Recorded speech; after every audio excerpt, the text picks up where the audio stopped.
Hörmətli Şərq Türkistanlıq qeyrindaşlar, Şərq Türkistan xəbər agentliyining xəbərlər proqrammasida görüşіңizlərni qızğın qarşı alamiz. Tövəndə təfsili məzmunlarını diqqətinizə sunumuz. Irqiy qırğınçılıqçı Xitoy katibaş 21 nəfər narisida balağa zulm qılğanlıq bilan ayblanıb təkshirilməkdə ekan. Gündəlik çaqırğıcı xəbər torining 31 iyul günidagi xəbəriga qaraganda, Gündəlik çaqırğıcı xəbərlər fondining tekshirishdan ma'lum bo'lishicha, Amerikada 21 nəfər balani xo'rlaganligi ilgari surilgandan keyin saqchilarning diqqatini tortgan bir Xitoy ilgari Xitoy kompartiyasi yurgizayotgan irqiy qirg'inchilikning markazida 20 yildak hokimiyat tutgan Xitoyning yuqori darajalik katibashi bo'lib chiqqan. 2025 yili mayda beshi yaralangan 2 oylik bovoq doktorxonaga kelganda saqchilar 65 yoshlik Xuan Guchun va uning 38 yoshlik ayoli Silvia Zhangni bolalarni xo'rlash jinoyati bilan qo'lga olgan.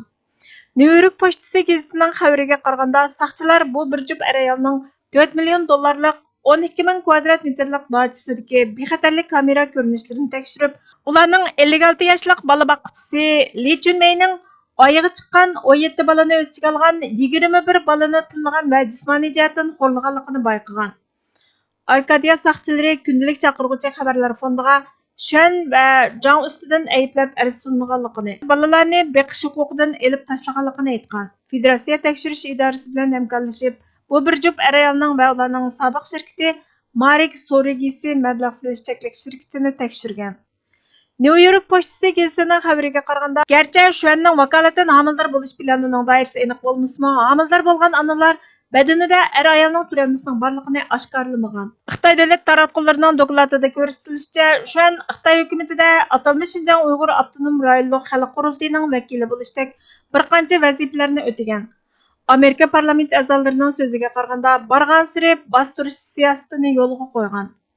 Sharq Turkiston surgunda hukumatining tashqi ishlar va bexatarlik ministri Salih Xudoyer Gündəlik çaqırğıcı xəbərləri fondining muxbirining ziyoratini qabul qilib, millionlagan Uyg'ur va boshqa turk xalqining oilasi parchalandi, jazo lagerlariga avatildi, psixik jihatdan vayron qilindi, qiynaldi, hatto o'ldirildi.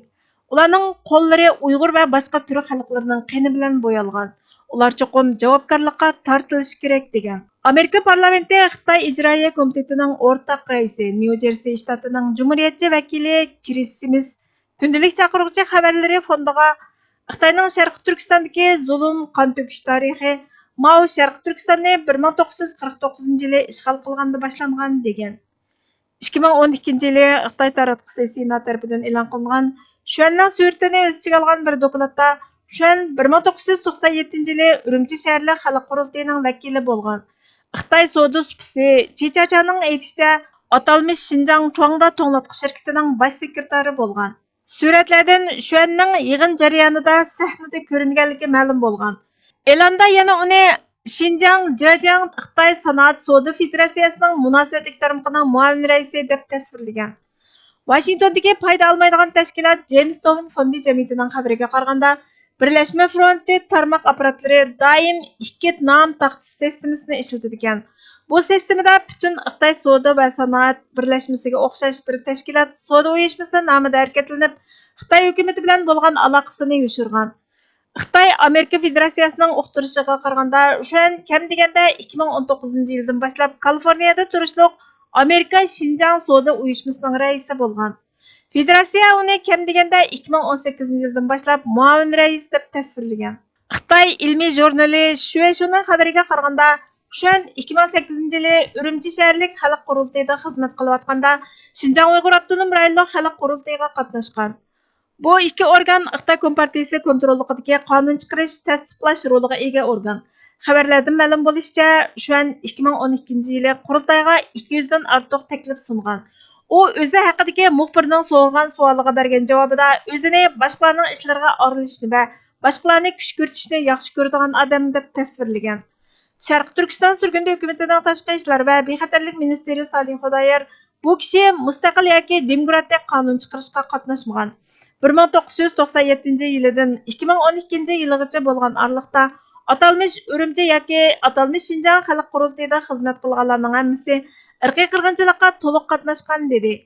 U 2008-yildan 2012-yilgacha bo'lgan oraliqdagi Atalmış Şinjan Uyghur Abdunum Rayonluq Xalq Qurultayı yolga qo'ygan davomlashayotgan irqiy qirg'inchilikning markazidagi siyosatni qo'llaydigan 7 turlik belgilamani tushuntirdi. Salih Xudayar 2002 yilidan 2012 yilgacha atalmış Şinjan Uyghur Abdunum Rayonluq Xalq Qurultayıning vakili sifatida şu davrda irqiy qirg'inchilikqa töhfa qo'shgan qonunning misoli sifatida 2002 yillik Şinjan nüfus va planliq tug'ut nizomini misol qilib 2008 yildagi belgilama şu vazifa ijro qilayotgan mazgilda izchil kuchga ega bo'lgan bo'lib 2011 yilga kelganda texmi kuchaytirilib qayta tuzilgan. 2002 yildagi belgilama Uyg'ur va boshqa turk ayollari va ularning qo'sqidagi buvoqlarni nishonlab 2009 yilgacha 3 million 700 mingdan ortiq buvoqni majburiy tushirib etishni va 100 minglagan Uyg'ur va boshqa turk ayollarining tug'mas bo'lib qolishini keltirib chiqardi dedi. Xitoy taratqullarining xabariga qaraganda, shu yana birlashma oldingi xizmat bo'limi deb ataladigan Xitoy Kompartiyasining ta'siri va axborot mulozimati kontrolidagi bir qancha tashkilotda Xitoy qonun ijrochilari bilan hamkorlashgan. Xitoy fuqarolar jamiyati ichida rahbarlik vazifasini o'tagan. 2023 yildagi Xitoy Amerika Federatsiyasining uqtirishiga qaraganda, shu yana Minjou Los Angeles savdo uyushmasining faxriy muavin raisi bo'lgan. Salih Xudayar bu turdagi Xitoy hukumati va Birlashma front bilan munosabati borlar cho'qim Amerika Federal tekshirish idorasi FBI tarafidan tekshirilib, Adliya ministrligi tarafidan to'liq ayblanishi kerak dedi. Turkiyaning Istanbul shahri Silivri Selimpaşa rayonidagi Uyg'ur ilm-fan fondiga qarashli tadqiqot markazining o'quv Uyg'ur bilik yurtida ishlayotgan Ahmad Qodirning 7 yoshli bir qizga bosqinchilik qilganligi va 4 yoshdan 12 yoshgacha bo'lgan boshqa 6 qizga jinsiy parakanchilik salganligi ilgari Sarbastiya gazetida e'lon qilingan edi. Sarbastiya xabar to'rining 18 iyul kunidagi xabariga qaraganda, Silivri 2 og'ir jinoiy ishlar jazo mahkamasi 17 iyul kuni Ahmad Qodirning sotiga qarta hukm chiqargan. Sot mahkamasi Ahmad Qodirga bolalarga jinsiy parakanchilik silish va erkinligidan mahrum qilish jinoyati sababidan 112 yil 6 oy qamoq jazosi bergan. Jinoyatchi Ahmad Qodir sotga bergan bayonotida ziyonkashlikka uchrag'uvchilarning oila tavobatlari tadqiqot markazi qaramog'idagi Uyg'ur fan texnika fondining boshqarishini o'tkazib olmoqchi deb turib olgan. Vaqtning boshqaruvchilari tekshirilmoqda ekan.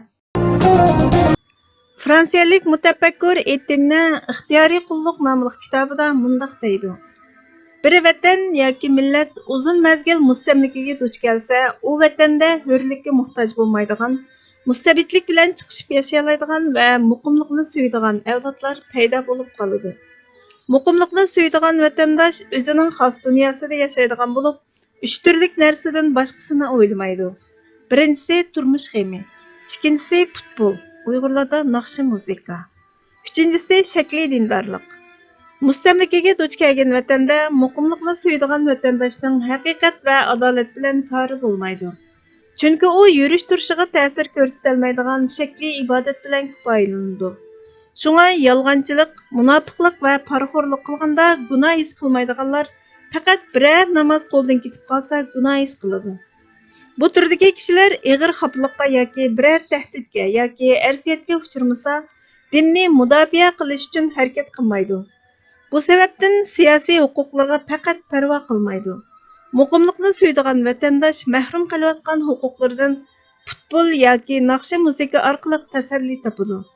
Futbol orqali g'am qayg'ularini unutishga urinadi. Demak, muqimlikni suyadigan vatandosh uyg'onish va islohot yo'lidagi haqiqiy to'salg'i hisoblanadi. Bizga vaqt ayirganingiz uchun ko'pdan-ko'p rahmat. Kelar qatimqi programmamizda ko'rishguncha Allohga omonat bo'lgaysizlar.